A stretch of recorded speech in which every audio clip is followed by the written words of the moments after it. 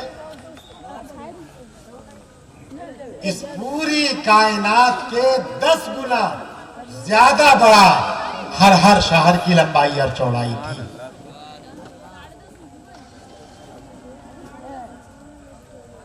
اتنے بڑے طول و عرض والا شہر آقا نے کتنا دیکھا؟ 70 شہر دیکھا. سمجھا؟ ظاہر ہے کہ ایک شہر میں تو 10-20 مکانات نہیں ہوتے ہیں نا، ہزاروں ہزار مکانات ہوتے ہیں، ہے نا؟ لاکھوں اور کروڑوں شہر دیکھا، اس کے مکانات بے شمار ان گنت، اور ہر مکان کے اندر فرشتے موجود تھے. اور فرشتوں کا وظیفہ کیا تھا؟ فرشتوں کا وظیفہ صرف یہ تھا کہ اللہم اغفر لمن شہد الجمعۃ، اللہم اغفر لمن شہد الجمعۃ، اللہم اغفر لمن اغتسل من الجنابہ. ہر فرشتے کی زبان پر یہی تھا کہ اے اللہ، جو نماز جمعہ میں حاضر ہو جائے، نماز جمعہ ادا کرنے کے لیے حاضر ہو جائے، اس کی مغفرت فرما دے. ہر فرشتے کی زبان پر یہی تھا، ہر ایک کا وظیفہ یہی تھا. اللہم اغفر لمن اغتسل من الجنابہ، اے اللہ تو اس بندے کی مغفرت فرما دے جو جنابت اور ناپاکی کا غسل کر لیا کرے. آپ اندازہ لگائیے کہ نماز جمعہ کے لیے جاتے ہو یا جنابت کا غسل کرتے ہو، تو یہ جنابت کا غسل آپ نے کیا تو صرف یہی نہیں کہ طہارت اور نظافت، پاکیزگی، صفائی ستھرائی آپ نے حاصل کر لیا، بلکہ کروڑوں مخالات میں فرشتے موجود ہو کر کے آپ کی مغفرت کی دعا. اور ایک حدیث میں میری نگاہ سے گزرا ہے کہ من استغفرت لہ الملائکہ لم تعذبہ ابدا، جس بندے کے لیے میرے فرشتے دعائیں مغفرت کر دیں گے، اللہ فرماتا ہے کہ میں اس بندے کو کبھی بھی عذاب نہیں دوں گا، کبھی بھی عذاب نہیں دوں گا.